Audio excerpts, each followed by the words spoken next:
I-86 After Dark recommends simply the best cleaning services. Call 716-912-6940. Western New York's cleaning and restoration leader.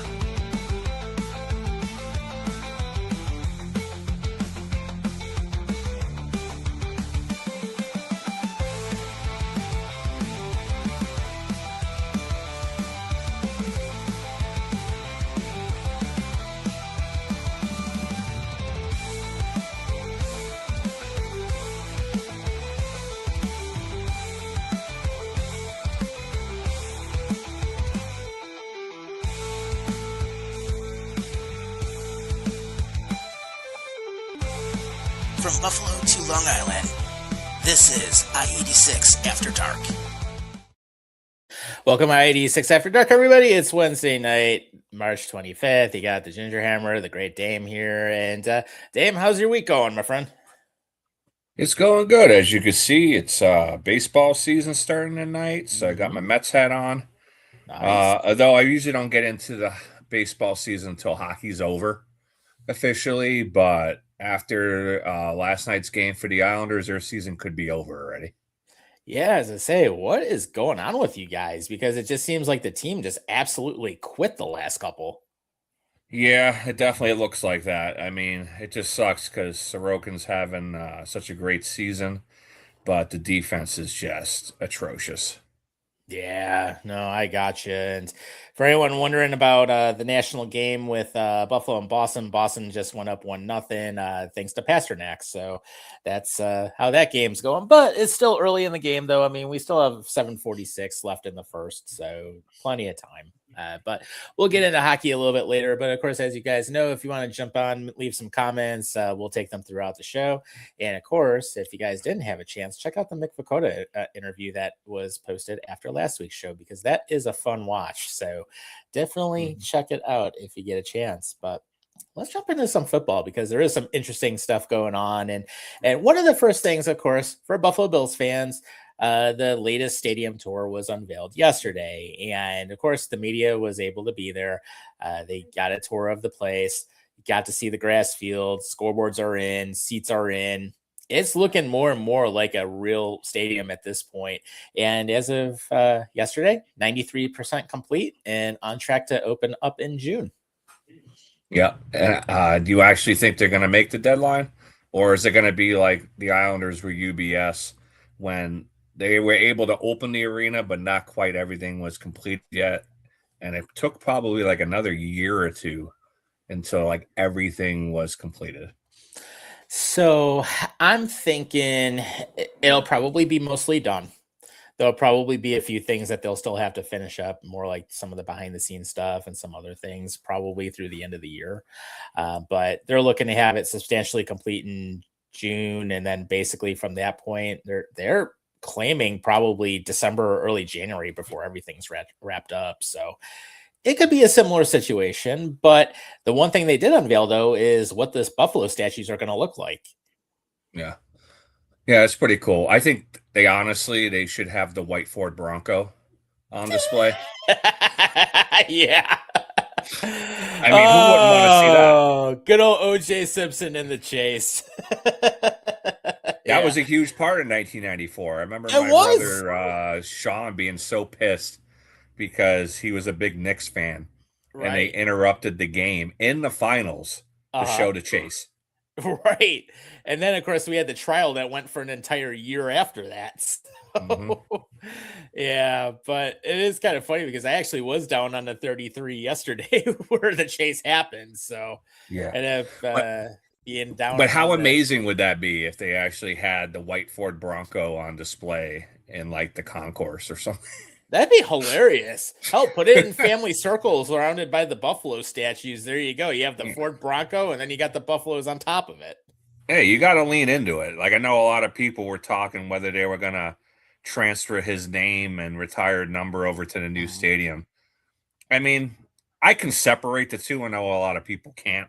Sure. I can separate. He had a great career at Buffalo. He deserves to be there. Of course, he was a piece of shit of a human being. We found out later. Right. But I think they should just lean into it. Yeah. And then, of course, we all know what happened with the trial of the century, as they called it. He was found not guilty. And of course, if the glove doesn't fit, you must have quit. That was one of the biggest lines that ever came out of it. Yeah. But then I know he eventually, never found the real killer. He was right? searching that Yeah, entire time. Apparently, he didn't go by any mirrors the last like 30 years of his life. right. And then you have to remember how he spent time in prison on something else after that. So Yeah, they got him for something. yeah. And it was quite a bit there because he was in a state prison. He wasn't in like some county joint. So Mhm. so that was and of course out in Nevada. So go figure. Yeah. But anyway, you saw the video, so I haven't had a chance to see the video yet. So Yeah. what was like the most exciting part of the video that you saw? So there were several different things. They actually showed inside some of the club spaces, which looked really cool. Locker room is going to be pretty sweet from what they did. Everything's like all color changeable, and they did a lot of interesting things with the lighting. Seeing all the seats in, like how it looks like a true stadium now. The way that stadium is set up, it reminds me of the Odd with how freaking steep it is. I mean, and that is going to be pretty cool, actually being right on top of everything. But then, Lord help someone get drunk, because I can tell you, there's going to be at least a couple people going down some of those stairways in the upper deck. I'm actually excited to hear how noisy the stadium's going to be, because the Ralph was pretty crazy and loud. Yeah, and that was a very open stadium, and this is going to be a little more enclosed. Right. So I'm anticipating it to be extremely loud in that place. Yeah, it'll be fun because I've been to Arrowhead, I've been to Seattle, the two loudest stadiums in the NFL, and Bobby's been there with me as well. And of course, we know the record at Arrowhead is like 142.2 for the decibels, and Seattle's right up there as well. And actually, when we were there against the Bills game, I mean, it hit 113 at one point. So that canopy on both sides of the stadium, it traps the sound in there. So but Seattle is open-ended on both ends, whereas with our stadium, it's completely a 360 around the end zone. So knowing that you have that full 360-degree canopy and the way that they designed it to really trap in the sound, I mean, I would have to think, and I'll just go on a guess, is that it's very possible that the new Highmark Stadium could be one of the probably top 5 loudest stadiums in the entire league, if not possibly make a run for the loudest. Yeah, I was thinking the same thing. Yeah, I mean, it'll be interesting. And plus, the other thing is that with what they showed, they have like the massive speaker clusters and everything in there, and that's actually going to be pretty neat to see how that all works out. So it's really interesting seeing how that whole project has come together and what they've been able to do with it. And it's almost game time. We're almost there. So they're planning to have some different events in June once they wrap up everything, or the major part of the construction. And they're going to have some different things for a soft open. And then, of course, preseason football is not too far away. So, it's definitely one of those things. I would love to check out some games in there. Yeah, like we were talking before we came on the air, that, I mean, I hope they're going to do tours. I think you said they were going to do tours. That's something I would be interested in. Yeah, I'd love to do that. I don't really want to spend the ticket prices for this year coming up, but we'll see. Yeah, and as far as I know, I mean, they are going to be offering them from what's come out so far. So I would love to spend money, take a drive out to Orchard Park, go on a tour, see what everything went to, and and see some stuff that fans may not be able to see on a weekly basis. So it's definitely going to be pretty neat. I did get to tour the KeyBank Center once, though. That was actually pretty neat too. Yeah, I did that. I had to get a finger in the ass to do that one. I had to know somebody who knew somebody that knew somebody to do it. It was the prostate screening, so I was like, all right. Okay. So I got to meet like 2 Sabres alumni, which one was Craig Muni, which I had already met before. Oh, nice. And then Mike Robitaille, which I actually already met before too, but they're both awesome guys. And I got to tour the arena, and at that time they actually gave us 2 free tickets. Nice. Which unfortunately I don't think they do anymore, but it was pretty cool. Oh, hey, I have a finger in the ass for 2 free tickets. There you go. And you didn't have and you walk out healthy, so it's all good. Yeah, I do even more for for the Bills tickets if they want to throw me 2. Right. Yeah. Same here, except the one thing I will say, I'm not going to do some crack addict up here in Niagara Falls like we had on Taxi Cab Confessions a couple of weeks ago when I was driving around on the show. Yeah, and note to everybody, you were supposed to pick up somebody, so man, come on. Yeah, not in that part of the falls. Hell no. It's like anything. It's like anyone who lives up in the falls. I mean, you have to understand once you cross the train tracks where the chemical plant is and where Goodyear is, you're pretty much in no man's land. And then once you hit the other side of Hyde Park Boulevard, you're really in no man's land. Oh, I know. People talk about the east side of Buffalo here. That has nothing on Niagara Falls. Right. You drive Niagara down Falls. That's rough. Yeah. Drive down Pine Avenue, see how that's all boarded up now in most every place. It's like, good Lord.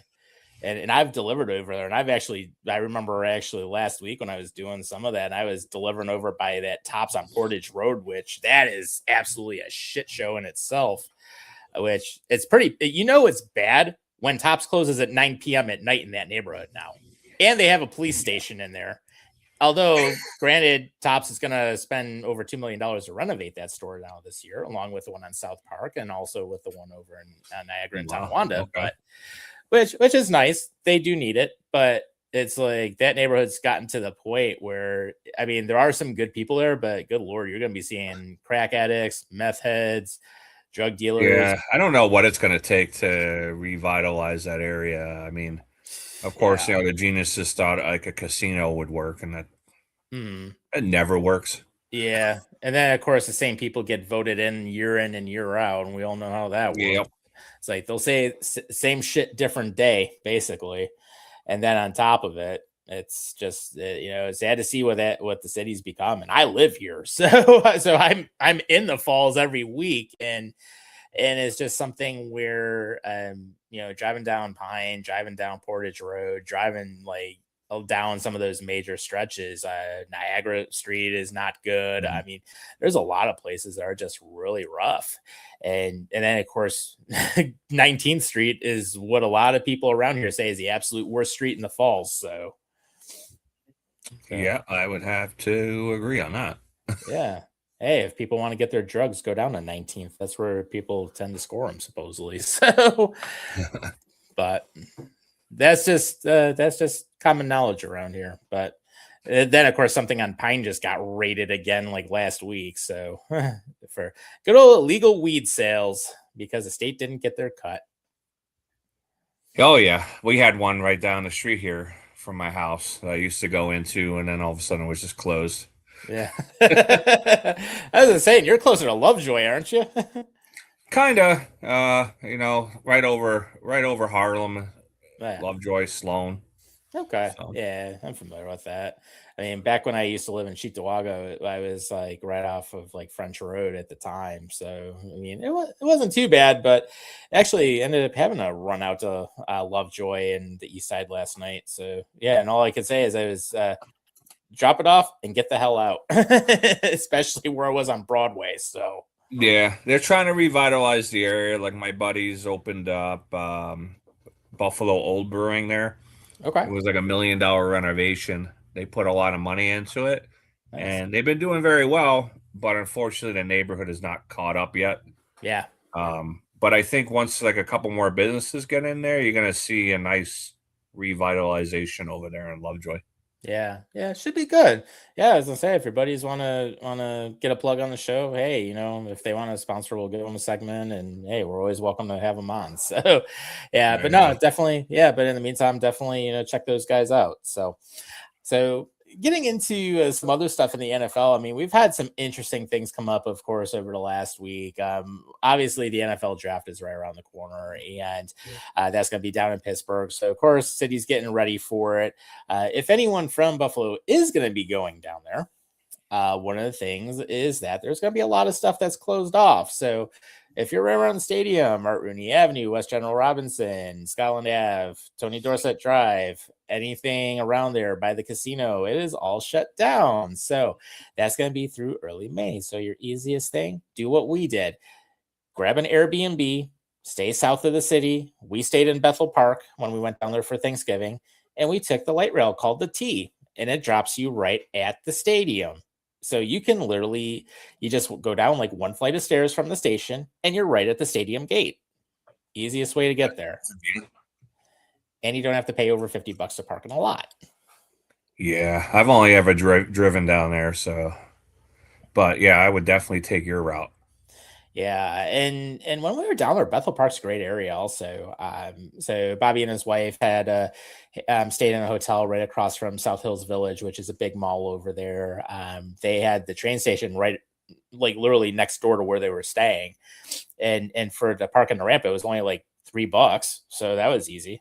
And then get an all day pass for less than 15. So, literally with that, you're still making out in terms of what you get. And then where me and our former co-host Rob stayed, we were about a mile further out. We ended up splitting an Airbnb, and it was super easy. We just drove like 2 streets over and we were there. So it worked out. But it honestly, for us, when we rode the train from Bethel Park to the stadium, it was about maybe 40 minutes. It wasn't bad. So. Sweet. Yeah, I want to go down and see the Mets this year pretty soon. But last time I drove in there, and that was a huge mistake. So definitely going to stick to mass transit.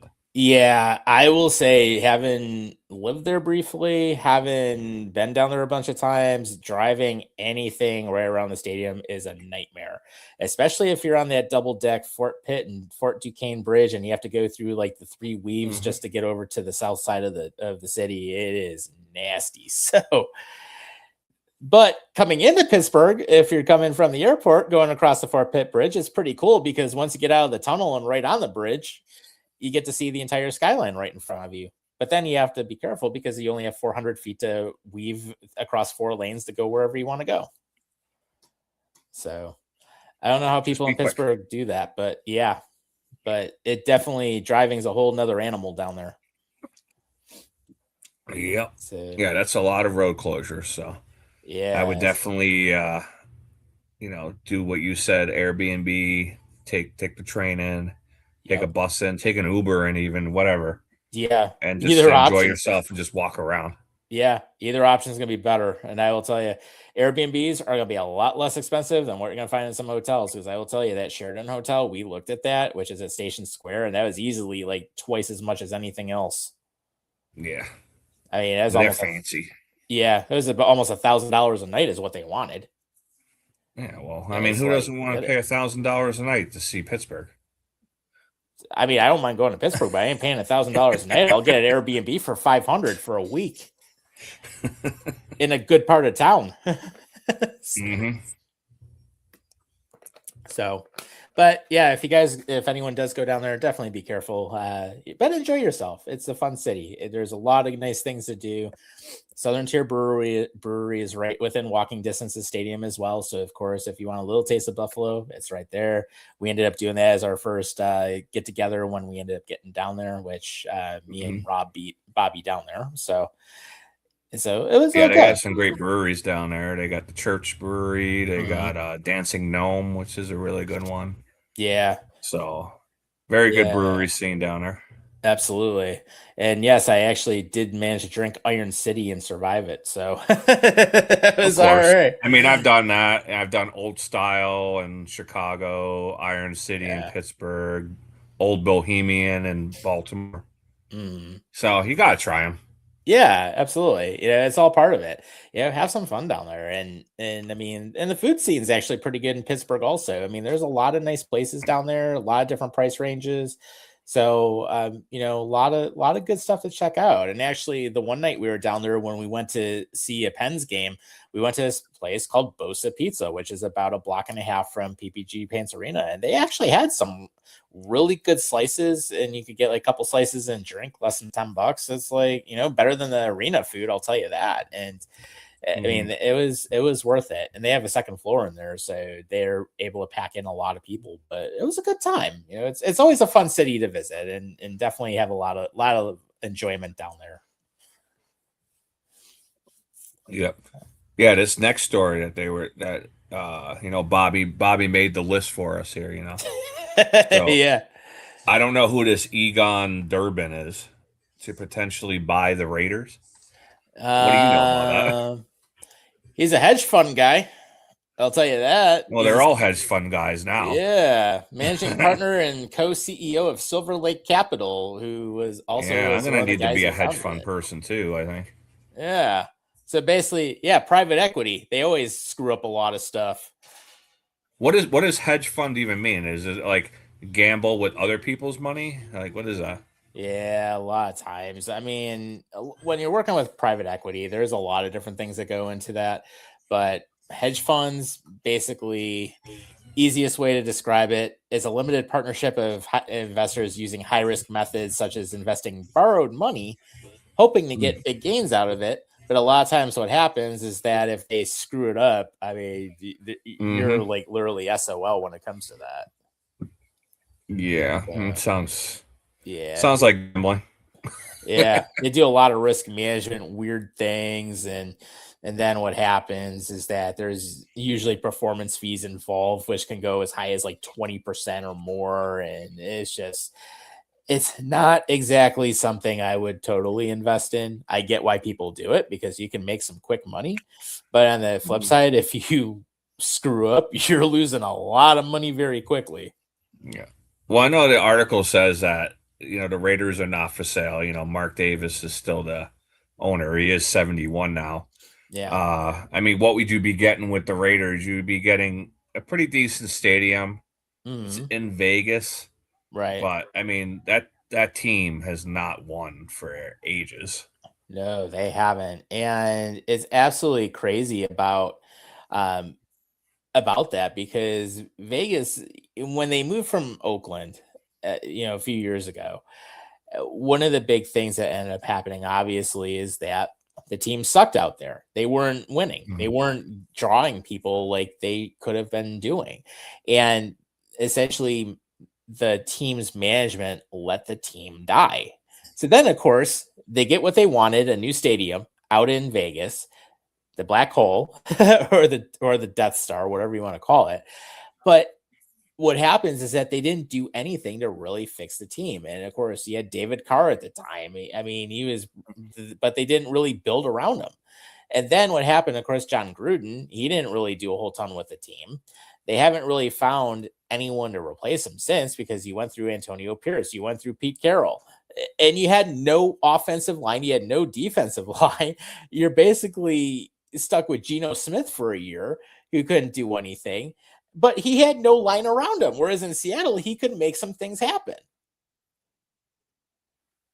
Yeah, I mean, Mark's father Al, they won 3 Super Bowls under him. And then when they recently relocated, but I guess Mark also owns the Las Vegas Aces, minor league baseball team since 2021, and they won 3 championships since he took over that team. So he does want to win, apparently, right? But I don't know what they're doing with the actual franchise that matters. Very true. I mean, minor league baseball, I mean, that's pretty straightforward. You don't have to pay anything, basically. You have people on entry-level deals. They're going to be with the team for a short period of time. It's not like the big leagues where you're paying millions and millions of dollars, and especially in MLB where you have no salary cap at this point. So, I mean, unless you want to pay the luxury tax, but that's totally different. But at the same time, it's like, Mark Davis, you have a football team that you brought to Vegas, and now it's like, what are you doing to invest in it? It's like you basically sold the people like a whole bill of nothing. I mean, he brought Davante Adams in, but that didn't really work out for them. Right. But I mean, you're going to scare all the people away in Vegas if you're not going to at least try to build a winner. Yeah. I mean, you got to look at what the Golden Knights in hockey have done already. 2 Stanley Cup final, actually 2 or 3. I can't remember. But they won 1 championship already. Right. In the first 5 years. And then now Vegas got approved for an NBA team, just like Seattle got approved for one. So there's going to be expansion coming in that league now. Yeah, they should go with the name, the Las Vegas Gamblers. I was thinking that. That'd be perfect. So, and speaking of that, we got a comment here. So the All Over J fan club is on board. He's like, "What's happening? A finger in your ass. I can't believe I heard that." Question: Who should the Bills get first round? I like Denzel Washington or Kevin Conception. I mean, Denzel Washington is a great actor. I think he might be a little too old for the Bills. Oh wait, there's another Denzel Washington? I guess. Yeah, so it'd be interesting, but unless he's thinking Denzel Boston, the wide receiver from the Washington. I have no idea. I mean, honestly, I haven't. It's still hockey season, so I'm really focused on hockey. Baseball's getting up and going. I'm not really into football right now, so I really gotta start digging into the draft a little bit. Yeah. Well, taking a look at it a little bit further, I think Jay was mentioning Denzel Boston or Casey Conception. I'd have to look into it a little further because I honestly haven't really followed a whole ton of that yet, just because we're in the mix of hockey season at this point. Yeah. Obviously, so you don't want Denzel Washington on the Bills, is what you're saying? No, I don't want the actor on the Bills. He's 60 plus years old. He ain't gonna do shit anyways. Yeah. Although he does make King good Kong movies. Ain't got nothing on me. Right. That'd be like Samuel L. Jackson like wanting him. It's like, you got motherfucking steaks on the plane. Yeah, there you go. So steaks on the line. Right. Or his movie The Negotiator. That was actually a great movie, by the way. Yeah, it was a good movie too. Yeah, that was definitely worth it. So yeah, but it'd be interesting. I mean, wide receiver help I think would be a good thing. Either one I think would support Josh Allen, quite honestly. So I think. But good Lord, I feel like the Bills were always wide receiver, and then they go into the draft and they never draft a fucking wide receiver. Right. Instead, you draft a tight end, or you draft defense, which was weird when you had a tight end that you just signed. Right. You end up drafting. Right. You end up drafting Dawson Knox, and then like a year later, you draft Dalton Kincaid. Yeah, it's like, and I really thought like they were gonna go with like more of like a 2 tight end set, and they really didn't that much. Yeah, I mean, it might be different this year now with like different schemes, but the one thing we do know it's gonna be like a hybrid 3-4 versus a straight up 4-3. But I mean, anything can happen this year, but it'll be interesting to see what they do on the defensive side, though, because that's where I really want to see what Leonard's going to make his mark and kind of go from there. But a couple of other options. I mean, besides Denzel Boston, Casey Conception, I mean, there's Omar Cooper Jr., Chris Brazell, Jordan Tyson, and Malik Benson. I mean, I haven't really looked at them far enough yet, so I can't give an honest opinion, honestly, on what I'm seeing with it. But I could also see possibly going with an edge rusher or going with a defensive tackle. I mean, there's definitely some options there also. But the defense has to get a little bit younger, but we also got to surround Josh Allen with some more weapons. So, and Jay says, stupid auto iPhone. So, yeah, so he does mention it was Denzel Boston. I mean, I was excited there for a second. I figured somebody might have actually been named after Denzel Washington. I was like, all right. That would have been pretty neat if that was the case. So, yeah. Who knows? Well, it's kind of weird because like Denzel is not a very popular name, so and it should be because he's such a great actor. Like you figured everybody would like name their son Denzel, right? But they don't. Right, absolutely. And then real quick, we got a real-time game update. The Sabres have come back and tied it 1-1. Jason Zucker on the power play from Thompson and Quinn at 15-18. So Sabres are still in it, guys. So well, do you want to talk about the biting incident next? Oh yeah, Puka Nacua. He is allegedly in trouble now because there's a couple of things. One, he may have bit his girlfriend, and then the other thing is apparently he made some anti-Semitic remarks. Yeah. Unfortunately, the climate that we're in right now, the anti-Semitic remarks probably aren't that big of a deal, which they should be. Right. So I think people are more concerned about the bite. Yeah. Yeah. Not good, especially with the fact of Nakua being one of the best players in the game. Mhm. And right now, with that whole situation going on, it really does Mhm. not give a good look for him, and he could actually get suspended for personal conduct. Well, he's not denying that he bit her. So Right. he's saying that it was part of the of horseplay. Like, Mhm. okay. Probably because he really can't deny it because there's actually a bite imprint that was made. Right. Right. So we know at least one happened.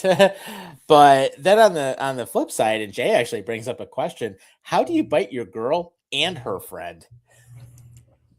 I mean, he should have had a Snickers. Yeah, there you go. Satisfy the crunch.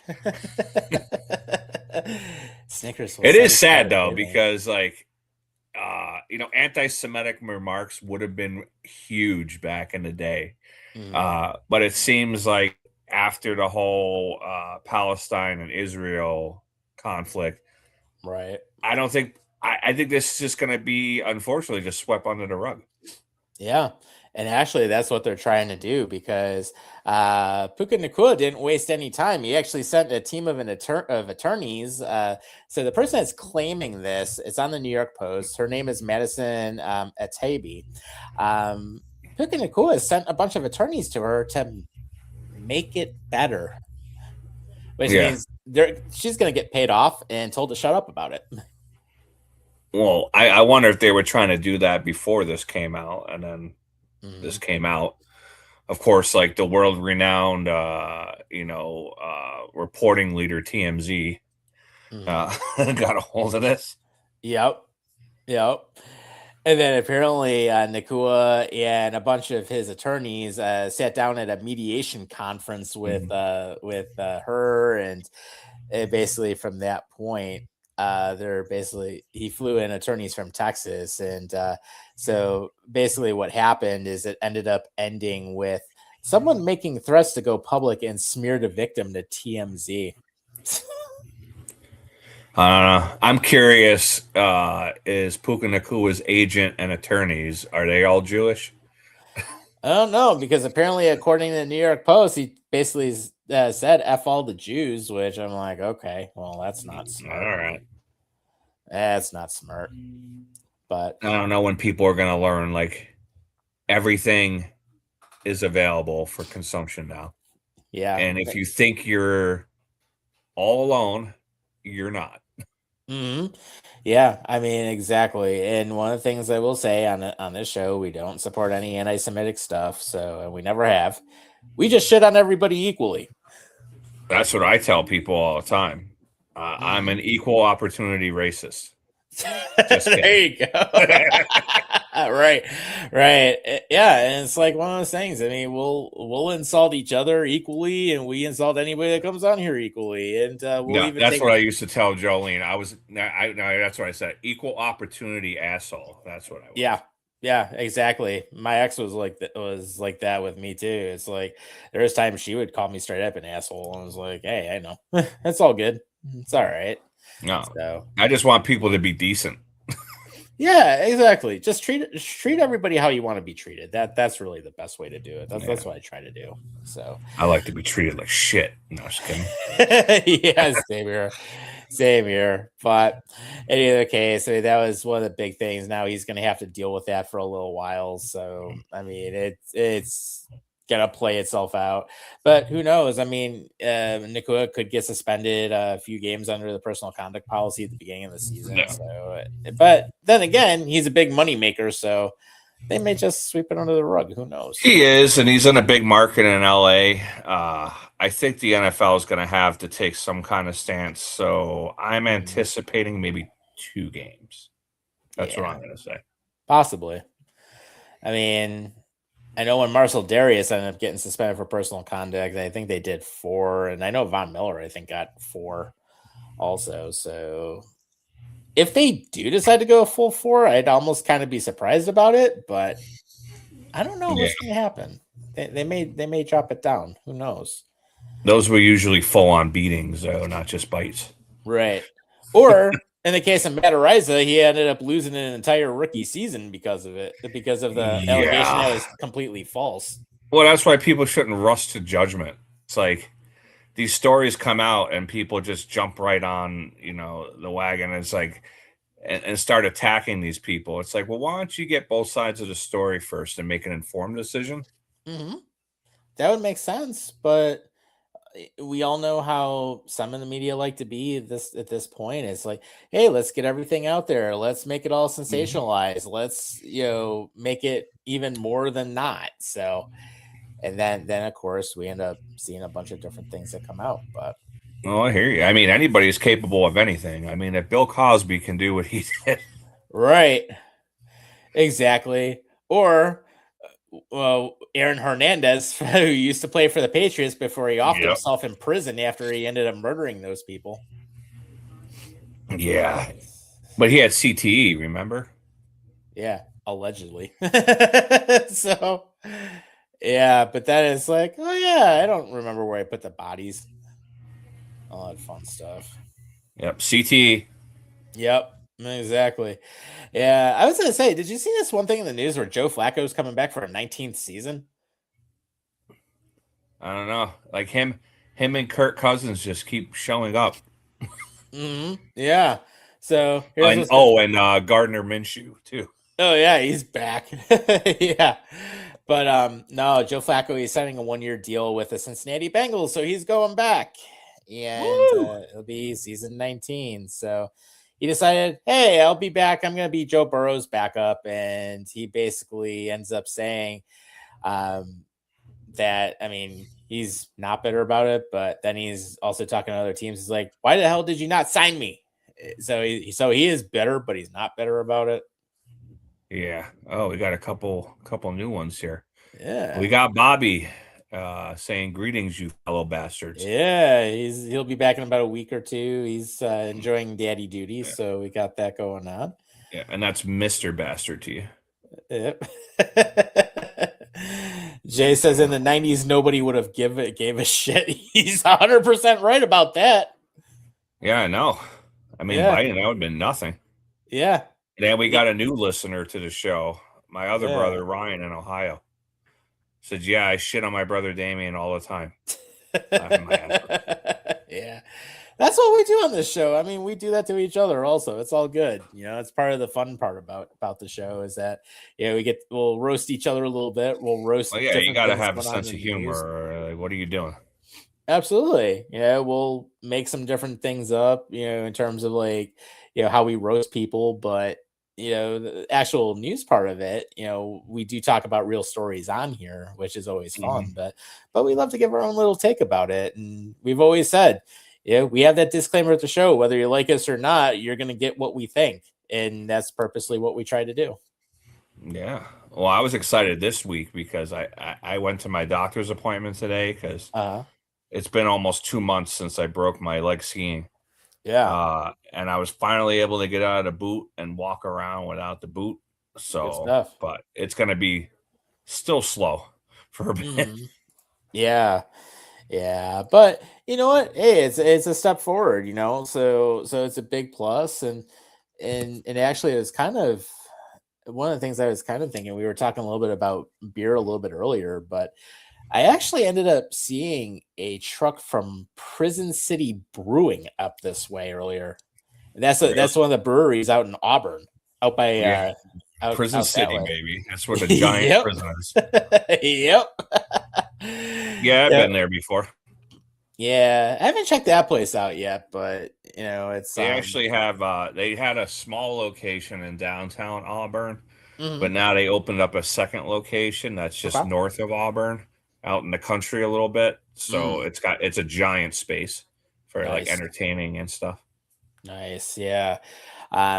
There's definitely some good places around, and a lot of the microbreweries are actually really good. A lot of the gastropubs are really good. I mean, I'm lucky with where I live. I have the Griffin gastropub right up the street from me, and it's easy to it's easy to run in, grab a 6-pack of their own beer, and grab some different things. And there's some other ones up here also. But I went to the Falls Brewery. It just opened last year. Yeah, that's right up the street from me also. Great space, huge bar. The food was pretty good. Beers need a little work, but they Okay. weren't bad. Yeah. And then thinking of actually one of the breweries or one of the one of the gastropubs I really loved back in the day, and this is going back like 20 years and they're not around anymore, but Blue Monk on Elmwood, that Oh yeah, place was worth it. I've spent a lot of money in that place and I came out of there drunk a few times at least. So yeah. They just had a reunion party for the Blue Monk at Cole's and Mister Goodbar recently. yeah. Yeah, but man, Blue Monk was one of my favorites back when I was going to Buff State. And there were times I'd go, one of my really good friends who I'm still really good friends with, out of college. Um, at the time, she was living on West Ferry. So a lot of times we'd just walk right over there. And literally, I'd be walking out there like 3 o'clock in the morning or whatever. It's like, hey, I'll just crash on your couch for the night. So I didn't have to make the drive all the way back to Niagara County. So, All this time we've been talking, I didn't know you were a fellow Bengal. mhm. That was Yeah. my college too. Yeah, graduated from Buff State in '06. So, Wow. No, it was earlier than that, but not too much earlier. yeah. But we used to go down to Heenan's all the time. That was our bar down Yeah. there. Yeah. Coles was a big one. Blue Monk was down there. Of course, We Never Close is still there. The place Still where there. you can, Thirsty yeah. Buffalo. Yeah, that's around. Liberty Hound was later, but I've had some good stuff there. And then just thinking about some of the others, but but I still remember the Continental when that was around. Oh yeah. Yeah, we used to go The to grunge bar. JP Bullfeathers too, Yep. which I is remember something rabbit now. Yeah. Allen Street was definitely interesting back then. I mean, Oh yeah, I lived in there. yeah. Lived in Allentown. Yeah. In fact, I remember a few times actually going back to my friend's apartment and she was up on the third floor and it's like her neighbor, man, I don't know where he got his weed from, but holy Jesus, you could smell that stuff a million miles away with how potent that was. Oh yeah. It's Yeah, like, I used to go out and buy the cheap bus passes from the crack addicts down there. oh yeah. I remember That's how I got around. Yeah, there was one time actually I remember this when I went to the Goo Goo Doll show, that July 4th Niagara Square show, and that was actually the day I turned 21, so I was beyond hammered that night, but which it was a great show, I will say that. But I remember this one guy walking up with a 40. He's like, "Hey, you have any money for a bus pass?" I'm like, he gives me something in Spanish. I'm like, "What the fuck are you smoking, dude?" It's like literally. And then he's Yeah, like, I had "You my want-" 21st in Allentown yeah. when I was down there because my first legal drink was at Nietzsche's, and Mhm. then we went over to Cozumel when it used to be on Elmwood too. Yeah. Yeah. And and then the funny thing, then the crackhead who is like wanting money for a bus pass is like, "Hey, you want to come around the corner?" I'm like, "No, I ain't going around the corner. I already know what you're gonna do. You're gonna have like 6 people and you want to fucking jump my ass." Oh no, you were gonna have to blow them actually. Yeah, hell no. Yeah, and get like syphilis or some random shit. No. And probably find some meth needle somewhere. So, Oh, I know. I know. And Oliver J says, "Congrats, Dame. Yeah, Thank you. I definitely. appreciate it." Definitely. Ohio has some awesome breweries. Yeah, there's I'll some be good coming down. stuff. Yeah. Actually, one place I loved in Cincinnati, actually, E&O Kitchen right on the waterfront. Really good Asian food there, great sushi, and they make their own beer. That's the only part of Ohio I've never been to is Cincinnati. I've been all over Yeah. Ohio, every city. Mhm. Cincinnati is the only one I've never been to. Yeah, Cincinnati is fun, but what I did and what Bobby did, we stayed in the same place when we went to the Bills Cincinnati game. We stayed on the Kentucky side of the river because it was a hell of a lot cheaper to do that. But Newport on the Levee was a lot of fun. We went to E&O Kitchen the one night. I actually was there twice because one of my work colleagues was there, so I had a dinner with her, and then of course we all went. But they have some good breweries down in the city, and Cincinnati was actually quite a bit of fun. But taking that side trip the one day when we went to Buffalo Trace Distillery down in Frankfort, Kentucky, that was worth it. That I would love to do. Yeah, and they give you a tasting. They give you like several samples of the different whiskeys and bourbons and things like that. So it's a lot of fun. That was a great place. And then my buddy Brad, who's a former Niagara County guy like I am, and he's down in Washington from the Indiana side of the river now. He says Volkers, yeah, they just tore that place down. Yeah, it's gone now. Finally, it sucked. Because I remember the movie Buffalo '66 was filmed there. Yeah, Volkers was a fun place back in the day, and that was open late. And then all over Jay says, sounds like New York City Hammer. It's like it gets there at times. It does. It does. And I mean, there's some fun places down there. Your brother says Cincinnati's the next stop. Yeah, well, okay. I'll take you up on that. We'll go down to Cincinnati. Yeah. And then Brad says, just went to Jim Beam this past weekend. How was that place, man? Because that would be one place I would love to check out. And then the Jack Daniels down in Lynchburg, Tennessee is another one I would love to check out. Yeah, one day I'll go down there and do the tours. Yeah, through there. Yeah, although one tour we actually did do when we went down to Kansas City when we did Road to 32 the one year. It was actually the first year we did it. We ended up driving about 3.5 hours down to St. Louis, and what ended up happening is we took a tour of the Budweiser brewery, and so we ended up taking a look through there. They gave you like fresh beer that just came out. So we got our choice of like different ones we wanted to try out. So they handed us all like a really like fresh cold bottle of Budweiser. And then and of course they have different themed tours, and ours was, we got to see the Clydesdales, which was pretty cool. Mm-hmm.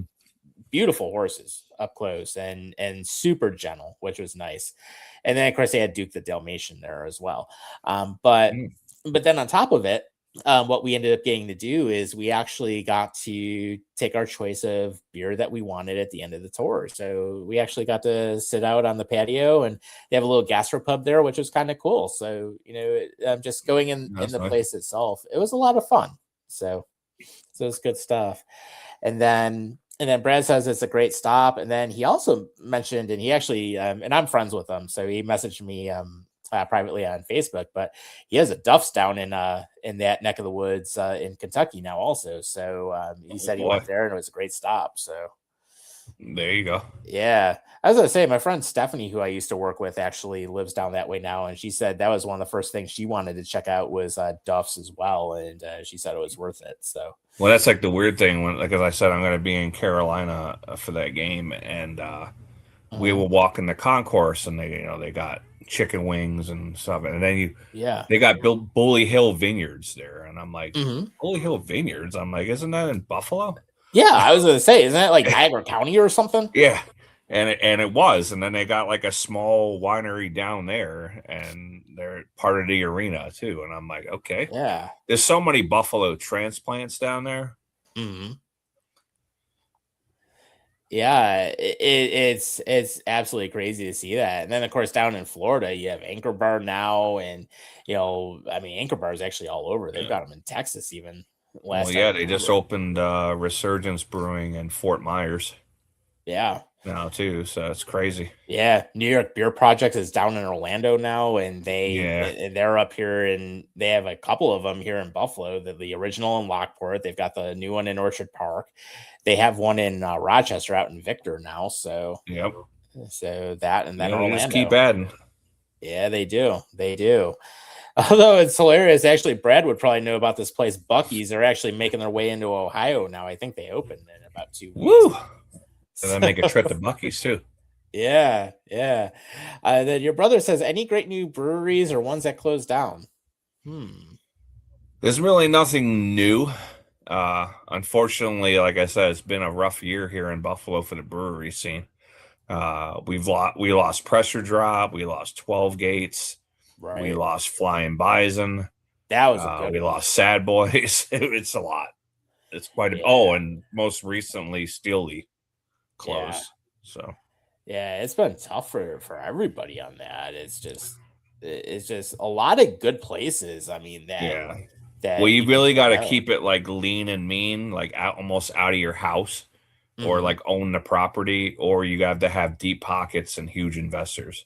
Right. There's Unfortunately. no in between anymore.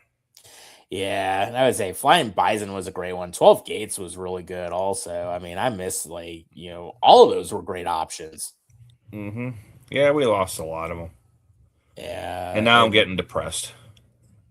Yeah, it almost makes me wonder. It's like, should I take a ride and like go to the store after and pick up a pack of something? So, yeah, There you go. who knows? I mean, but and then Jay actually asks, do bars up there close at 2 a.m.? I was at Syracuse watching a game one time, and I got to go to the bar at 1 a.m. and last call was 1:45.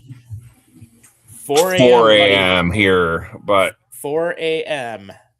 it's iffy since COVID. There's not too many places. I don't know about you in the falls, but around here, Yeah, 2 o'clock is like the latest now. Yeah, They stay open till 4, similar. but I don't know anybody who does. Only place I know of, maybe on Chippewa still, but even that's tamed down a lot compared to what it was 20 years ago. Because I mean, Chippewa used to go out and you could be out till 4 o'clock in the morning with no problem going to any. Oh yeah, on there. And then this new generation doesn't really drink, so there's a lot of non-alcoholics and mocktails, so they're not drinking. So. Yeah, I mean, one of the very few places I know that's still open super late. I mean, there's Gypsy Parlor over on Grant down by Buff State. That's open till 4 o'clock in the morning, and then, or you could go to Ying's out in Cheektowaga. They're open till 4 o'clock in the morning, and they just had someone. Actually, that is. Yeah, I did see that parking lot fight. Yeah, the parking lot fight. Someone got their ass whooped. So yeah, and then the guy took his fucking shoes like it was a movie. Right. It's like, what the hell? So I was like, damn, dude. He beat his ass and then stole his shoes. Right. It's like, come on. It was actually interesting because one time, I want to say it was last summer, I was just like hungry at night. I'm like, fuck it, I'll just drive out to Ying's from Lockport because it was the only place open at 4 o'clock in the morning. I just got Chinese food, took a shot at the bar. I'm like, all right, I'm good. So, I forgot though. You definitely are correct about that. That's the one place that is definitely still open till 4. Yeah, that's the one place that still has problems. Yeah, that owner's a little got a few screws loose still. Yeah. So, well, let's knock out these last couple comments before we take a break. Absolutely. So Brad says he's been in the Buc-ee's in Lexington. They just opened one in Bowling Green last year. I think the one in Ohio opens in Dayton, if I remember right. Yeah, I think it's going to be Dayton from what I saw. Yeah. I wouldn't mind checking it out, though. They have like good stuff, barbecue. Yeah, and then Ed said COVID killed the late night bars, but Pubski Pub right over here until 2 a.m. when we keep them open. Which we usually do. We're usually the last ones in there. Right. I may have to take a ride out there at some point, with one of your meetups that you have going on. But it's just interesting where, like up here in the Falls, a lot of places I think close now at 2 a.m. It's just first off, you don't want to be out in the Falls after 2 o'clock in the morning anyways, but especially in certain parts. But at the same time, it's just, people don't really go out super late like they used to. I mean, that's just kind of what's going on with that. So, but if you want to be out at 4 o'clock in the morning, get jumped in the Falls and possibly get shanked or something, hey, be my guest. And then Brad says, that's why I'm glad I have Waffle House. That place is damn good. I will tell you that. We ended up going there. We had a Waffle House right across from where we stayed in Newport, Kentucky, when we went down to the Bills game, and that was good. Really good eating for breakfast. Literally get like 3 plates for like less than $15, which is nice. And then we went down to one in Washington, PA, when we went to the Pittsburgh game, so that part was good. Bobby's like, what the fuck did I miss? We went off script, buddy. That's what you missed. Yeah, it was a small agenda, so we had to build it up. Yeah, exactly. We had to talk about beer, bars, a little bit of taxi cab confessions. It's all good. Yeah. And then your brother says employees work for almost $30 an hour at Buc-ee's. That's actually pretty damn good. Yeah, I saw that. Somebody posted that the other day, man, and they make some good money there. But I'm sure that's a lot of work. That place seems extremely busy. Right. Right. Yeah. Apparently, that Amherst Costco is now hiring, and they're like anywhere between like 21 to like $35 an hour. So, I mean, you're gonna be doing a lot of work, but I mean, they pay well and they have benefits. So, There you go. yeah. Well, since we're coming up on almost an hour here, I say let's go for break here. Yeah, let's go for And it. then we come back. We got hockey talk. We a got little bit of baseball baseball. season talk. Yeah, we may Any throw a other little talk? Maybe some more bar and crackhead talk. I mean, yeah, maybe a whatever we little wanna more get into. taxi cab confessions or whatever. So who knows? And we'll have a couple of real time game updates as well. So stick around. We'll be right back. Yeah, let's and see, I did it again. I didn't have it ready to go. All right, here we go. There we go. This episode of I-86 After Dark is brought to you by the Long Island Bills backers. If you're a Buffalo Bills fan living on Long Island, there's only one place to be on game day. Instant Replay in Huntington Station, New York, with 56 TVs, 4 pool tables, and an atmosphere that feels just like Orchard Park. You'll never miss a snap. Grab one of their delicious burgers, sink your teeth into their award-winning wings, or try their stacked sandwiches. There's something for everyone. So join the Long Island Bills backers this season and be part of the biggest Bills family on the island. Check out their Facebook group or just scan the QR code in our show notes to get connected. Go Bills! All right. Welcome back to I-86 After Dark. You have the Ginger Hammer, Great Dame here. And of course, we're here for probably about another hour or so. So, as you know, feel free to drop some comments. We've had quite a bit in here tonight. And of course, if you want to check out the Mick Vukota interview, that's on our YouTube page. Also, if you guys missed anything and want to download us on the go to Spotify. We have everything on there. So we're gonna get into hockey in just a moment, but we've had quite a bit of comments tonight. This is actually pretty neat. So so Jay ends up jumping in and he says that he tried to buy a 2018 Topps PSA 10 rookie card, but got outbid by $88 in a split second on eBay Live. Ooh, that sucks, dude. Yeah, I've tried to do some of those eBay Live things. They're interesting, but I don't know. You kind of get sucked into like the frenzy of it. Yeah. And it's almost like, do you want to do the automatic bid increase? Do you want to do like anything different? And the Juan Soto rookie card. I could see why. Yeah. But I will say, I'm a Mets fan. I'm not a Juan Soto fan. Yeah. No, I got you. I mean, he's eating up a lot of their salary for the next like 6 years or whatever it is. But yeah. But I will say though, I actually did go in the Dick's House of Sport again tonight for the second time I went in there. I actually had some more time. I really decided to take a look around a little bit. They have some interesting collectibles on the second floor over there. You can get I've seen really pictures of it on Facebook. Yeah, they definitely have a lot of box sets, a lot of collectible cards, and they actually had a pretty decent selection. They actually have like a good lock case and everything. So, I mean, there's a lot of options there, but I think they limit like each box set to like 4 per person per day or something like that. So, I mean, you can still get a lot of stuff, but it was interesting to walk through there, just seeing it a little bit more without being in a rush. Yeah, I don't know for sure. Yeah. So that being said, let's jump into hockey because of course we're getting into the middle of the playoff race, and right now Sabres and Bruins are tied at 1. They just actually wrapped up they were 3-3, so they had that going on. And what is going on right now in the NHL, if we're taking a look at some of the scores, so actually Boston just went up 2-1, so that sucks. Toronto is up on the Rangers 3-1.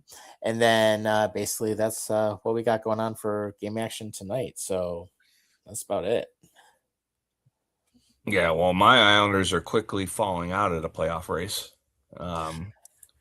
Disastrous.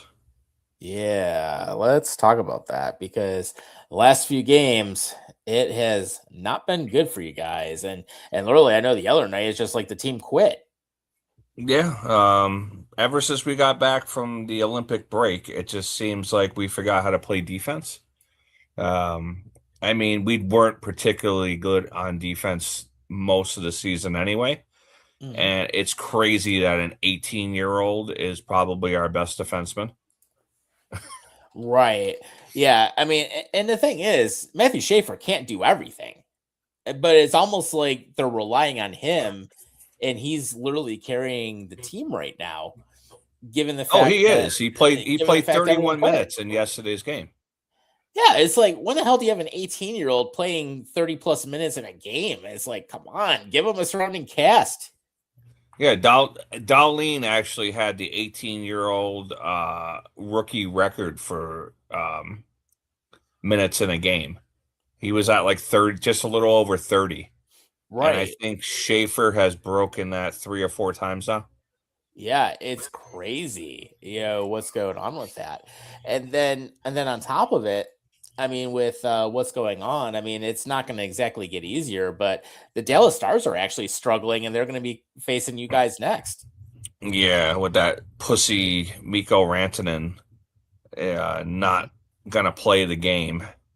I think he's afraid of Patrick Waugh finding him in the parking lot, because he told them after the last game that he wasn't going to make it out of the building alive. Yeah. It's like, come on. So literally what's going on. I mean, yeah, the Stars and Islanders are going to be meeting up, and the Stars are not in a good spot. They got swept on their 2-game homestand, so that's not good. They still did secure their Western Conference playoff spot, which is no surprise because the Western Conference sucks this year. But they ended up going down 4-1 against Jersey, and then they managed to come back a little bit, but they still lost to Jersey 6-4. So it was 3 straight losses for the first time in more than 2 months for them. So that's how that went. But then on the Islanders, on the other hand, I mean, right now 40, 27, and 5, they've got 85 points, but they've gone 3 and 4 over the past week and a half. So now they're in a spot. They're really on the bubble. Are they going to get in? Or are they going to be out? But the problem is that all 4 losses were regulation games. So that doesn't help. You're not getting any extra points. And 3 of them were 1-goal games. So basically, a similar situation. But the problem is that when you allow 4 goals to Chicago in less than 14 minutes and you go and you end up losing 4-3, I mean, that's an issue. And Chicago sucks. That should be an easy game for 2 points. It should be, especially if you want to continue consider yourself to be a playoff team. You got to beat Chicago. And it just seems, since they came back from the All-Star break, or the Olympic break, it just seems like they're spotting teams like 3 goals, and then they're like, oh, well, we can come back. And it's like they were coming back in some of those games, but you can't keep living like that. No, you can't. And it's a problem, because right now, with how that division is this year, the Atlantic, it is beyond tight. And even the Metro is tight. Like, the entire Eastern Conference is super tight this year. And that's something we haven't seen in a very long time. And when you look at the overall standings with how everyone is set up in the East itself, I mean, right now, Buffalo's got the number 1 spot in the Atlantic. Tampa's behind, but the problem with Tampa is that they're still 2 points back. They did actually get a win over in their last game, and then Montreal is right behind them at 88 points. But Carolina is right there also. They have 96 points. Columbus is second in the Metro. Pittsburgh came back after their disastrous start to the season. They're third. And then right now, Boston and Ottawa are the 2 wildcard teams with 86 and 85 points respectively. And then the Islanders are right at 85 points, but the problem is that the Senators have a game in hand. Yep. I know Oliver J said earlier that, Hedman is going to be out for a little bit here. He's taking a personal leave of absence.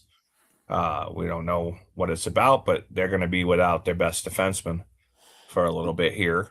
But let's put it this way. I mean, yeah, it's very tight in the East, and there's probably going to be a team with 95 plus points that's not going to make the playoffs. Yeah. It's very possible. And right now, with where we're at, just to give you an idea, Carolina's got 96 points. Buffalo's got 95. Both teams have played 71 games, but Carolina has the additional wins. So, of course, right now, they do have that game in hand. Tampa's got 93. Montreal's got 88. Columbus at 87. Then you have Boston and Pittsburgh both at 86. You have the Senators and the Islanders at 85. And the Red Wings at 84, and those are your top 10 teams. And then even if you go into the 11th spot, the Flyers have 80, and the Caps have 79, and so that's your top 12.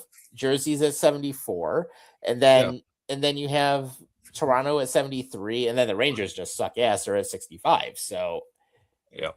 So literally, like the entire top 8 teams, it's going to be a logjam going the rest of the way, especially with 71 games played, and you only have like 10 more games before you hit the playoffs.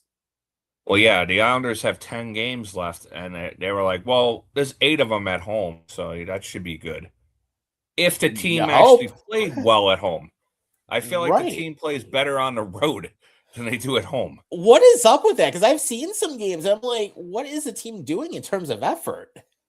Well, you know, it sucks. Like, okay, the Chicago game, for example, they come in, they score a goal 40 seconds into the game. Right. Crowd is into it. It's loud. And then they allow the tying goal in like the last 5 minutes of the first period and then give up 2 more. And now they're going into the second period down 3-1.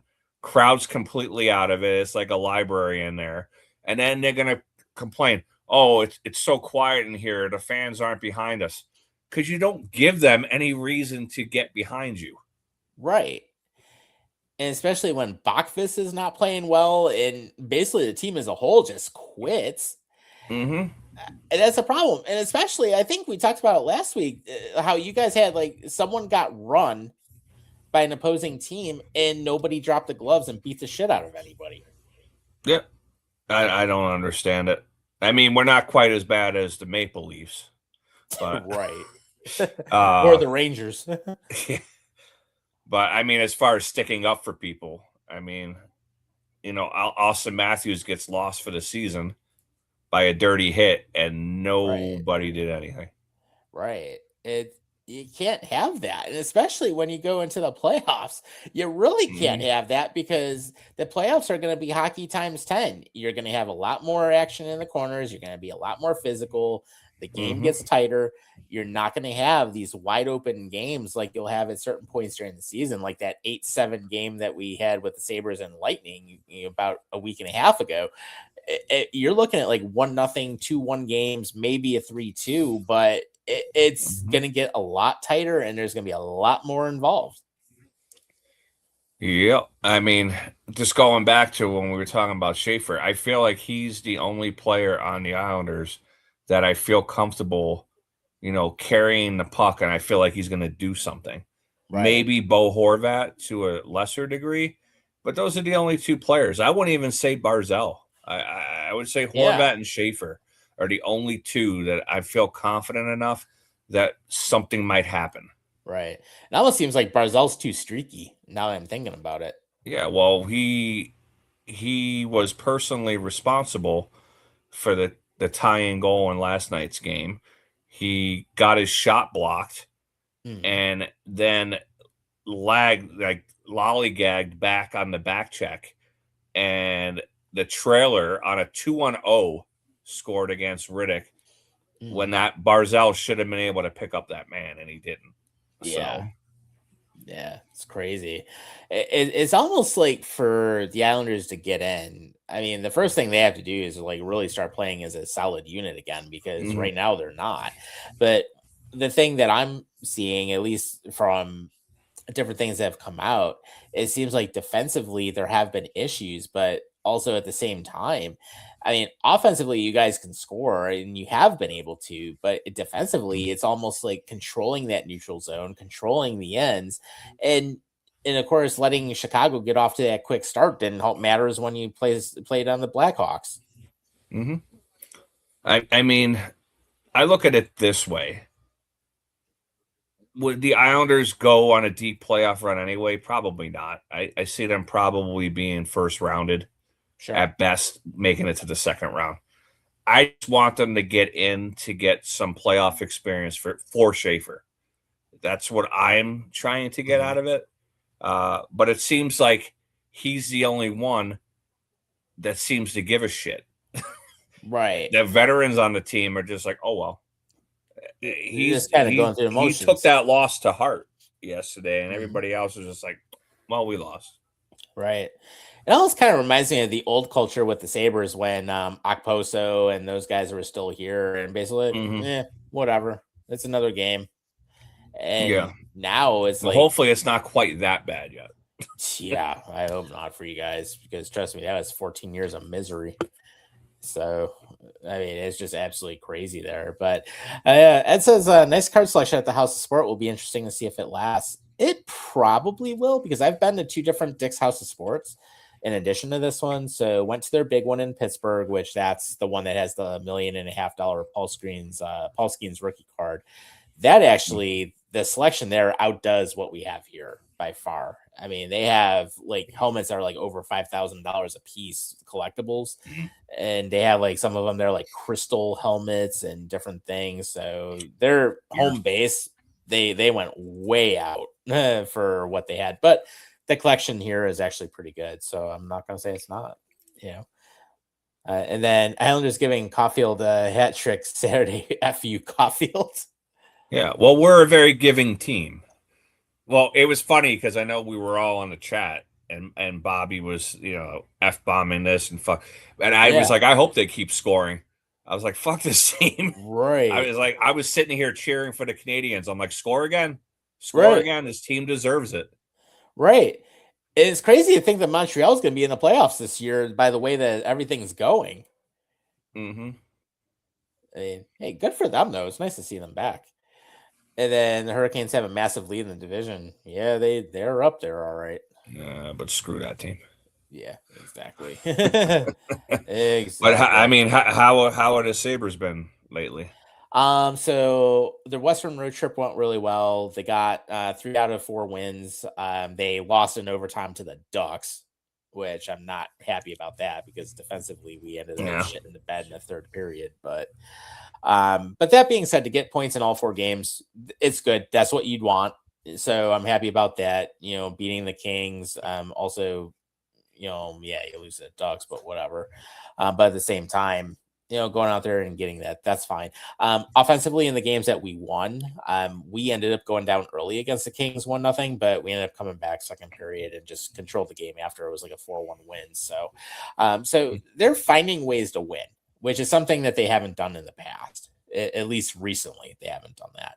So it's good to see that happening. Defensively, they're doing fairly well. Sam Carrick, great addition. And if I'm the Sabres, fucking sign him and extend him as much as you can, because he has been a huge addition to that 4th line, and he has really made that line click.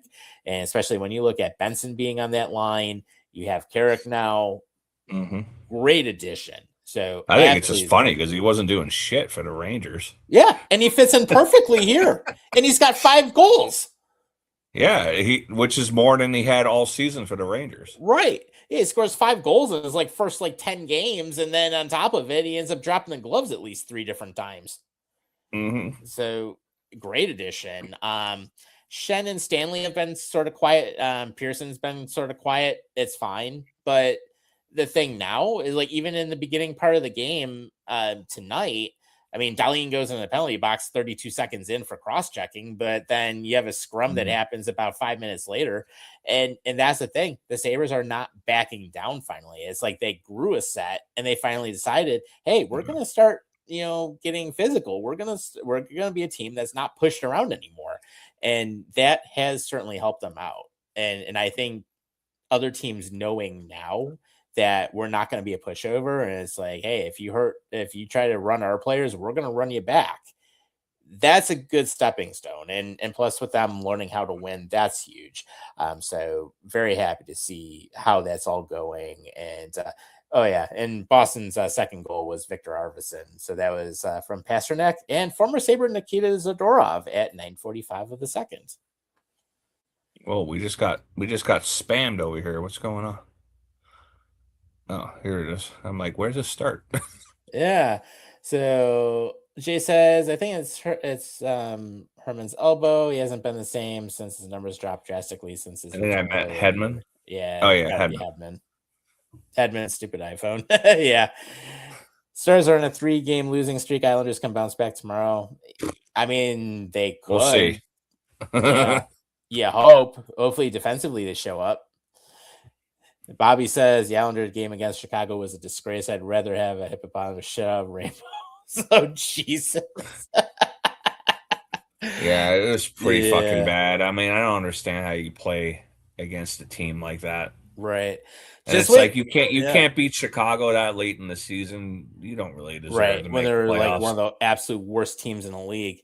Yeah, just wait till he comes back. He's holding in a lot of rage that he has to get off his chest. Oh, I had a lot of rage too, but I just drank Yeah. a beer. Yep. Yeah, minus the Ducks, the Sabres only gave up 1 goal in 3 games versus Vegas, San Jose, and LA, and that's a true story because two of them games were shutouts.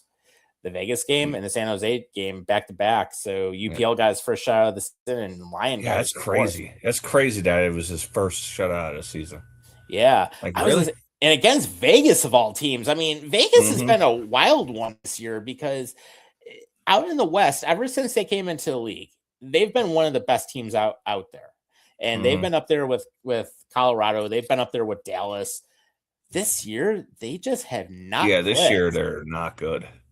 Yeah, I mean they're still hanging in there, but they are not good. And on top of it, sure they have some injuries, but then you look at you have Mark Stone, you have Eichel out there. You've got a great group of players on that team, and they are just not clicking. And defensively, I mean it's not a good year for them. Oh well. I mean, they've been in the playoffs just about every year since they've Except been in for the I league. think once. Yeah, except for maybe once. It's like I can't feel bad for him. Too bad. Right. And they've been in the league how many years now? Like 8 years now or something almost. Something like that. And yeah, and you only miss the playoffs once in your entire franchise history. It's like I wouldn't be complaining about that. No. This is going to be the true factor of the fan base when they Yeah. go through losing seasons. Yeah, or have to go through the massive rebuild like what Buffalo's done for the last 14 years. Yeah, that's crazy. Like I said, I still remember the Islanders rebuild for 7 years, and that felt like an eternity. Yeah, And Buffalo went 14. yeah, and trust me, it is an eternity. It's like just as bad as when the Bills went 17 before they finally got in the playoffs. And that's like almost 10 years ago now. Just to think about it. Actually, yeah, it Mhm. is 9 years ago this year that happened, and all Yeah. because of Andy Dalton not screwing up and getting us in. We had to He's rely on another other one. teams. He's another one that keeps finding a team. Yeah, he's in freaking Carolina now. It's like it's like how does he keep having like 9 lives? So I have no idea. yeah, but no, it was a very good road trip for the Sabres though, and right now, I mean, yeah, they're down 2-1. So granted, if they don't come back Yeah. here in this game, Yeah, this is one of the games we need you to win. right, Beat and I want us Boston. to win, right? Because as of right now, if you look at the playoffs, guess who we're getting in the first round? Boston. That's not a So- good matchup for the Sabres. I don't know. I just don't know. they ever play Boston well. No, I don't think so either. And yeah, it's interesting because Lockdown Sabres was saying, give us Boston. That's who we want is a first round matchup. Me personally, I don't think we play the Bruins that well ever. I think on paper, yes, they should dominate Boston, but Right. they just never seem to play them well. Yeah, and that's one of the issues that ends up happening. It's almost like, when it comes down to it, I almost do not want them at all. I do not want to face them, and part of it, if anything, is just a matter of, half the time we get outshot, we get outworked. Boston's going to turn up. They're going to be even more physical. Fucking Sabres did, and Boston just scored. So. Come on. Or actually, wait, that was a replay. So, all right. I know this is a dangerous question to usually ask, but who would you prefer the Sabres to play in the first round?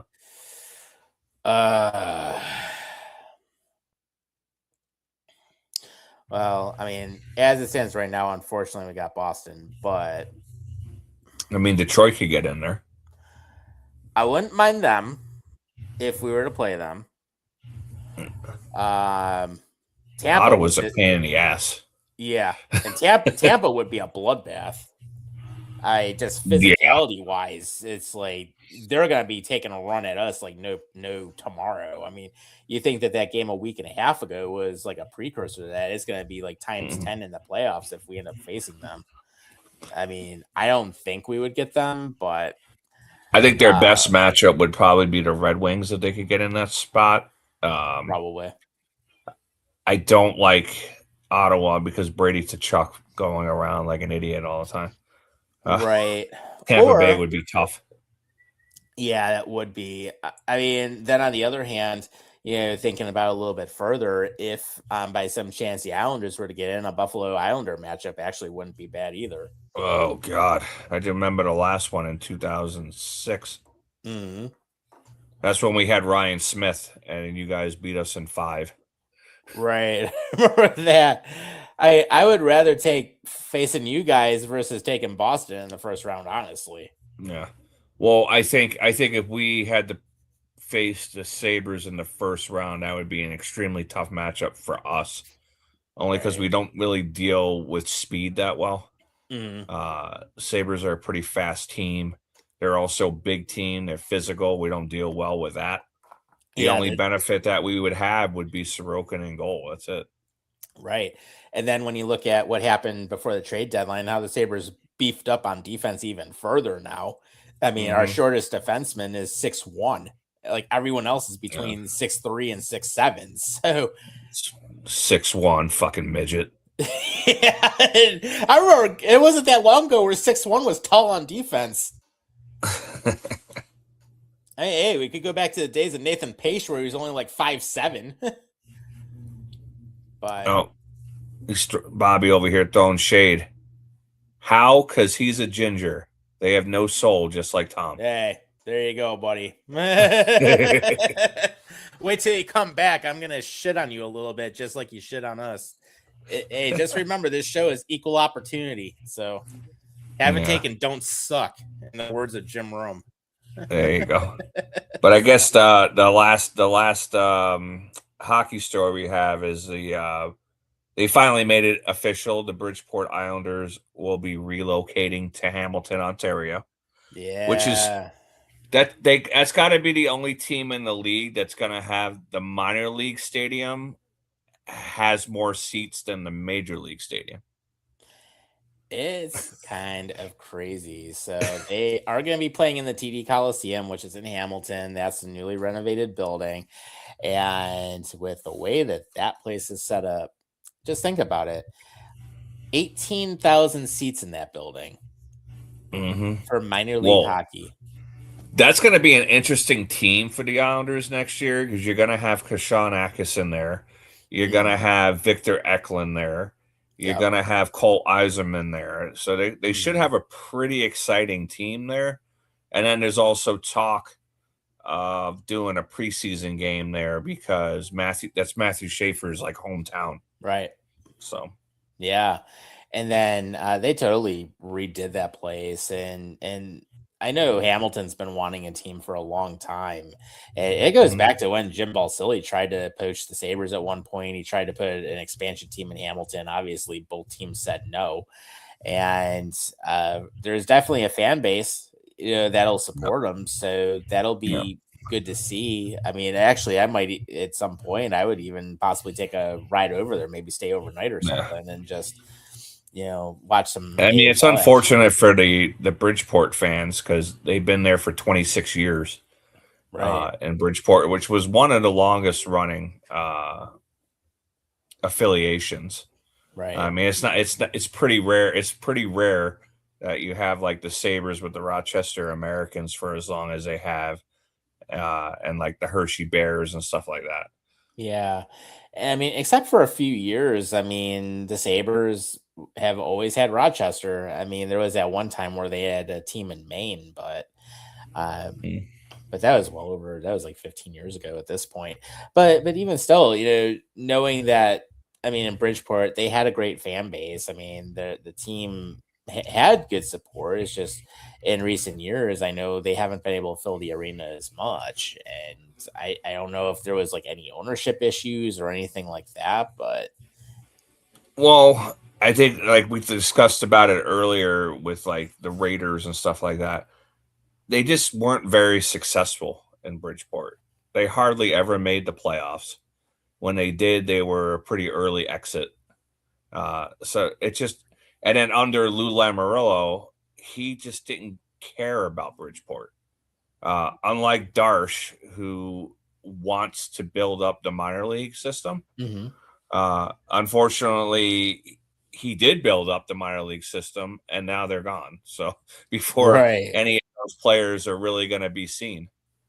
Yeah, it reminds me of the time when we had Tim Murray as the GM for the Sabres, where he didn't give two shits about Rochester. He tried to focus on building the Sabres up, but what happened is he depleted the farm system, so Rochester tanked for a while. The Sabres still didn't get the results they were looking for, which, I mean, at that time, you had Ryan O'Reilly, you had Evander Kane, I mean, you had Ryan Miller back here. You tried to add additional pieces. Christian Ehrhoff was here. He didn't pan out. I mean, there was a lot of big signings, and it just didn't work. So then you had the opposite of Botterill, where he didn't care as much about the Sabres, but he really wanted to build up the Amherst. And of course, he was able to do that. He did get some good players in there. And then, of course, when you look at Kevin Adams, where he didn't know his ass from a hole in ground on either side. So there you go. And it's interesting how everyone's like, well, Kevin Adams built this team. He got some players, but it really was Yarmo that turned a lot of things around by putting a culture in, by either you play hard and you show up or your ass is out of here. And exactly. Kevin Adams was, oh, well, players don't want to come here because we don't have palm trees. It's like, no, they'll come here. They like to play here. It's just you didn't give a shit. No, Buffalo, I mean, ever since I've lived up here, I know Detroit's called Hockey Town, but when I first moved up here, I mean, this was Hockey Town. Right. I mean, the Bills were struggling. The Sabres were very successful. Everybody was focused on hockey. A lot of former players would come here and choose to stay here and live in the community still. So it was kind of sad when like that all went away during the 14-year drought. Right. Yeah. And then it flipped around for a little bit where now, well, up until this past year, I mean, the Bills were the talk of the town. That's like, same thing. They have a lot of players that stay here after they retire and they're a part of the community. And, and a lot of them are, doing successful things here in the area. And Jim Kelly is successful. Thurman Thomas is one of the companies building the new stadium, his 34 group. So he's very successful. And he's had projects such as the airport where they did the expansion. So he's definitely found a really good name for himself on that. And then when you look at the Sabres and the different things they've done, and Rob Ray has his business out on Razor's Doghouse out in Eden. So, he's got that, and other Sabres have different things going. So, they do a lot of good things here in the area. And it's nice to see both teams really getting their due finally. And it's nice to see that both are really turning things around. It'll be interesting this coming season for the Bills just because of new coaching. But at the same time, the core of the team is still there. So I don't think it's going to be too drastically different. I mean, defensively it should be better. But I think having Yarmo come in after they got rid of Adams is one of the sparks that this team needed. And, it's a big plus for them. They're finally playing. They're finally clicking on all cylinders. They're learning how to win. That's one of the biggest things that, they had to do. And it's good to finally see it.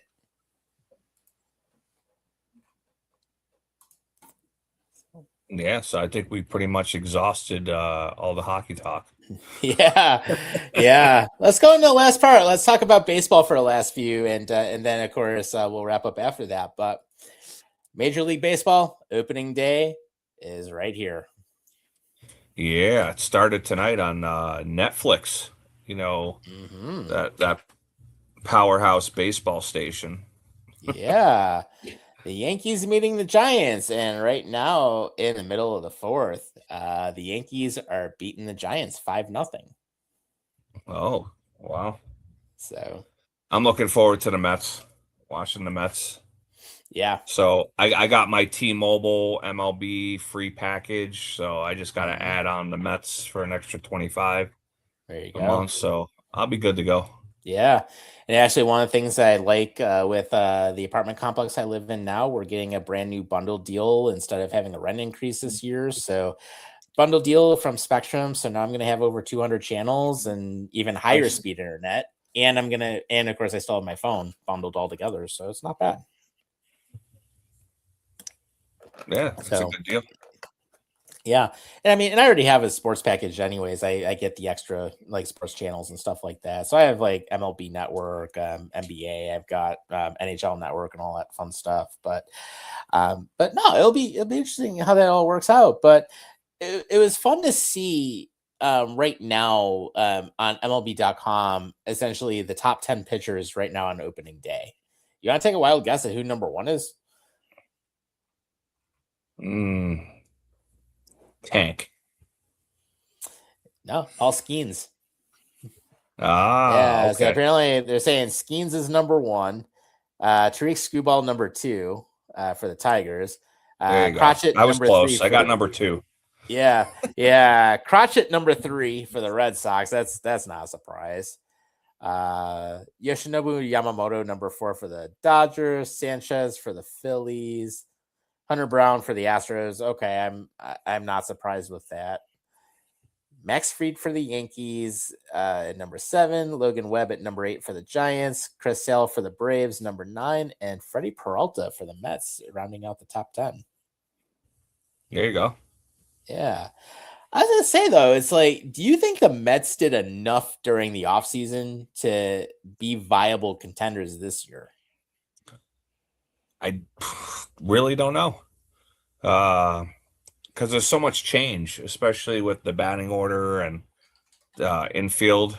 There's just going to be a lot of different pieces that are going to have to come together. Yeah. So I think as far as starting pitching, they're better. And then the bullpen is always a crapshoot for just about every team. Because players just go in and out. They have a good season, they have a bad season. So they're just constantly going in and out. Right. Yeah, I would say pitching, I agree. They're definitely better than where they were last year. I mean, getting Peralta was a huge help. So, I mean, that's going to be a good thing. But I haven't seen a whole lot about rookie Carson Benj on the mound as of yet, though. So I'm just wondering what type of impact he would have. I don't know. I mean, he's looked good. He's their number 1 prospect. He's looked good in the preseason, but we'll see how it goes. I mean, a couple years back, Vientos looked great, and then he had a really bad sophomore season. So we'll see. I'm not a huge Vientos fan. He's extremely slow. Doesn't play the position very well. We'll see. Right. But like they got rid of Alonso in the offseason, and it looked pretty bad at first because he had a couple of home runs in his first couple of games, and then he hasn't done anything since. So yeah, it makes I mean, and I was thinking initially, I mean, that would be a big loss for the Mets, but it might not be, when you look at it throughout the entire season, because when you think about the changes that they did with getting Lewis Robert Jr. from the White Sox, Bo Bichette, of course, you added him to the mound. Or you got him as a shortstop. You got Freddie Peralta as a right-handed pitcher, and you got Tobias Myers from the Brewers. I mean, that certainly does help in terms of at least beefing it up a little bit further. And then, of course, I mean, you have Soto coming back for his second season, so that's huge. Benj is going to be on the mound, so we've got him going on. But I also have to wonder, like with some of the shift that's taking place on the infield, how they're moving Bichette over to third, Polanco goes to first, and Lindor is going to be the shortstop. I almost have to wonder if that's going to make any improvements initially or if it's not. But that's one thing I look at. And then the other thing is can Kodai Senga finally stay healthy for an entire season? Because he's had problems the last several years. I'm going to answer that right now and go ahead and say no. That was the major problem. It's like if he could have just stayed healthy, one of the last 2 seasons, they could have been a lot better. Yeah. It's just, and I don't get like what it is with him, but I mean, he's been out like extended streaks the entire like last 3 seasons. And then when you figure the starting rotation, you have Peralta, Senga, and Holmes. I mean, okay, Peralta is going to be your number one guy probably.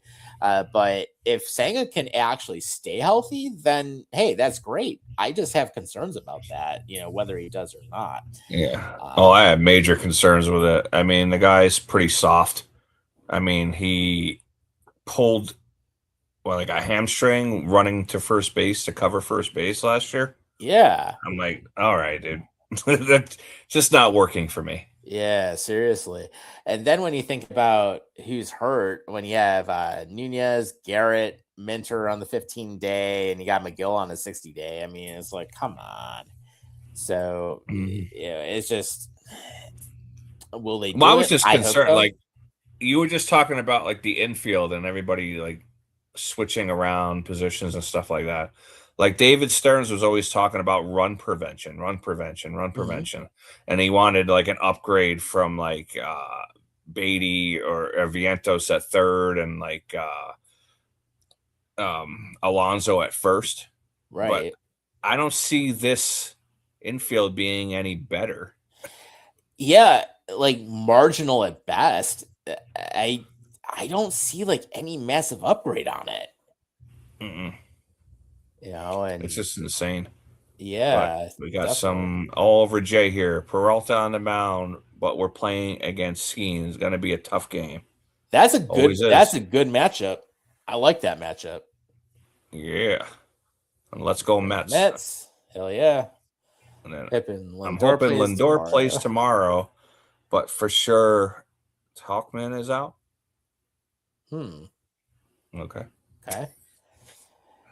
And Bobby's saying he's intrigued by the new rotation of the bullpen this year for the Mets. Well, yeah, Peralta was the big get this year. So it'll be a fun opening day, though. I'm looking forward to it. It's that time of year that we shift into baseball a bit, and we enjoy it. So big plus, and then yeah, it takes me a while to get into baseball, especially after hockey. And it's like so much slower, and then it's weird because it's like, oh, they're playing again today. Oh, they're playing again. Yeah, 180 game season. Here you go. So, and the opposite happens when I go from baseball to hockey, and I'm like, the Islanders have 3 days off. Like, what the fuck? Right. So, real quick in-game update: 2-1. Boston is still leading, and we're only a minute into the third period. So, nothing crazy happening there. But one of the other things I was going to mention real quick before we end up going ahead and wrapping up is that during the Sabres game a little bit earlier tonight, the arena actually did give a standing ovation to Carolina Medovac, which is Rasmus Dahlin's fiance. So it is her first game back here in Buffalo ever since she had the heart transplant and since they had the loss of their son during the pregnancy. So good to see the arena give her a standing O and give her a welcome back, and she's up in the suite tonight. So, good to see her doing a lot better. And I know it was a tough year for Dahlin when he had to take a little bit of time away to deal with that. So no, good to see that going on. And then Jay actually asks a pretty interesting question, and he says, who do you guys think can be sleeper teams? And his money is on the Pirates or the White Sox. It's a good question, man. That's a good thing to think about. Well, the White Sox got Acuna now, so they'll help them out, and the Pirates may actually not suck ass this year. So, I'd love to see the Pirates be successful, but same here. But then doesn't seem to happen. Yeah, Nutter is an idiot. Yeah. Well, we also gotta make our announcement for the interview for next week too. I know you and Bobby did this interview, and I don't really know too much about this player, so I don't know. Before we announce it, did you want to give any hints or clues? I will just say old school Bills player back from the 1980s era. Played wide receiver. Mm-hmm. Played his college football for the Baylor Bears. Yes. And that's all I know, according to Wikipedia. It's not very big. Yeah. and it's hilarious. Jay says he always guesses wrong. This might be the chance that you get it right. Who knows?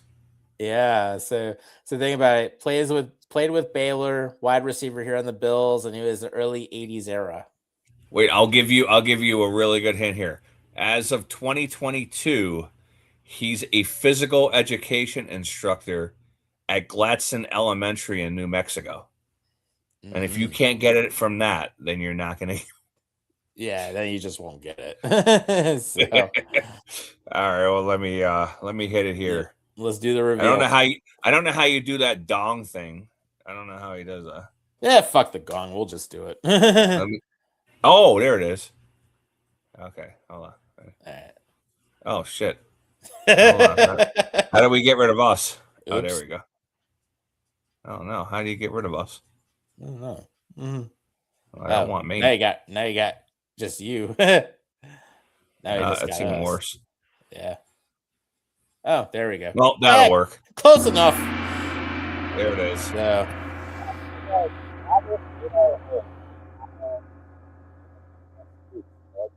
Right after our show, so I will tell you, he was hilarious. He did not hold back when we ended up talking to him, and a lot of fun. And I want to say that interview went well over an hour, almost at least a good hour and a half. So really, a lot of Did fun. you talk about his physical education at Gladstone Elementary?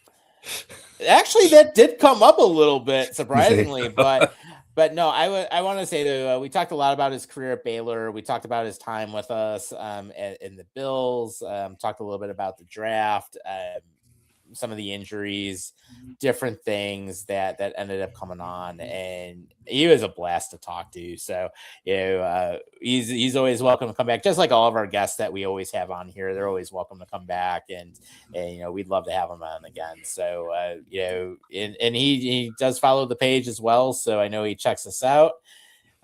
Jay said Robert Holt. He's like, hey, I got it fucking right.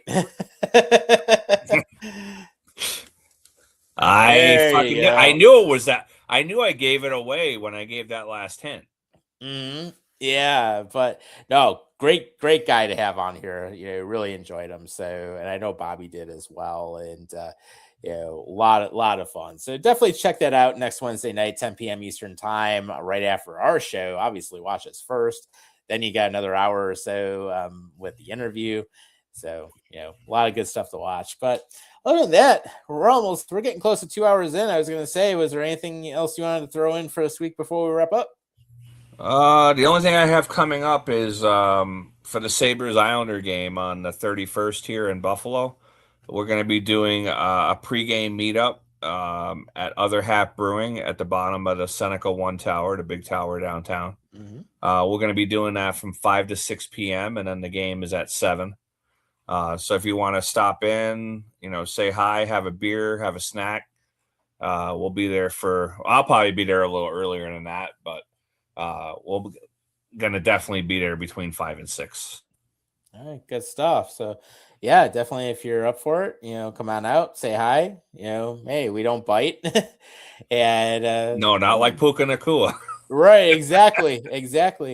And you never know. I mean, I have actually, and there have been a couple times it's kind of crazy, but we have signed autographs for a couple people in the past. So, that's always one of those things. If you want it, hey, it's all good.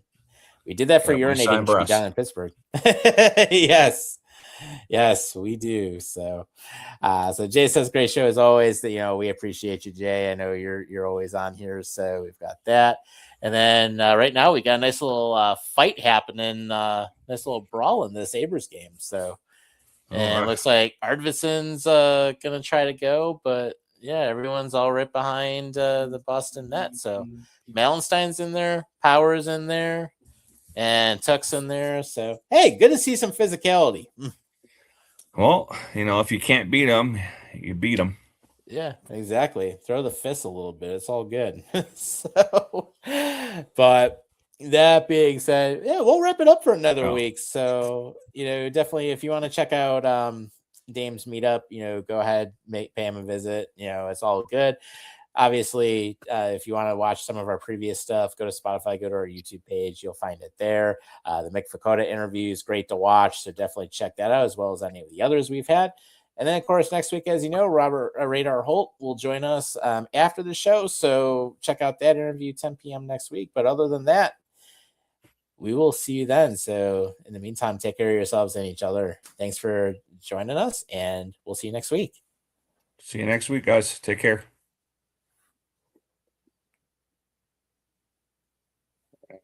I can't.